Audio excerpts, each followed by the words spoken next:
Morning and greetings from Northumberland on the 3rd, I keep forgetting the date, the 3rd of September. The sun is shining after a rainy evening and a bit of a rainy night. And we come to another saint today, St. Gregory the Great, who was a pope. He was born in the year 540 and died in the year 604. So he lived almost contemporarily with people like Aidan, who we were talking about earlier in the week. He lived at that time when the church was becoming more established. He was a priest, he was an administrator, and he eventually became the Pope. And he became the Pope at a time when things were a bit of a mess, not only in the church, but in the Roman state.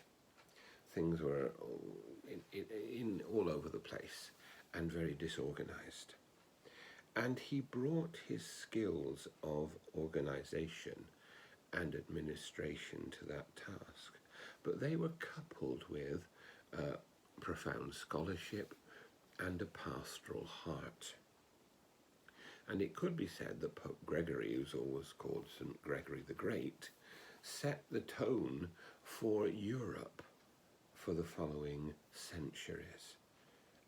Because in Europe, the thing that really united Europe through the early Middle Ages and what some people might call the Dark Ages was the existence of the church and the framework that the church gave to the continent. And so Gregory was influential in this, and his work established the opportunity for the church to be a uniting force that some would say not only carried the flame of Christianity, but the flame of civilization through this difficult period.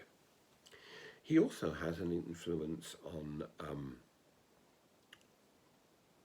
England, in that he commissioned Augustine and Mellitus and those who came with them to come to southeast England, to Kent, and to continue and to build on the small experience of Christianity that there was in the south and east of this country. And we've already talked about the two missions, the Roman mission and the Celtic mission, and their influence on the country. And I don't want to set up a competition between the two, but I think it's important that Gregory, as an administrator, as if you like, a bureaucrat, did what he did for profoundly Christian reasons.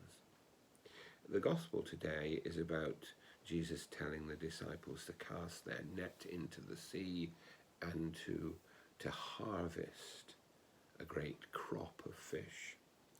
And of course, it's a picture of mission.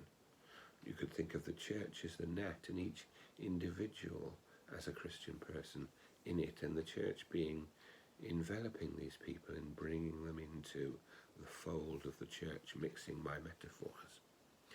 And for Gregory, that was the imperative. And in his letters to Augustine, he made the point that the reason Augustine was in England and Mellitus and the others with them was that so that people could be drawn into the fellowship of the church and to faith in Jesus Christ.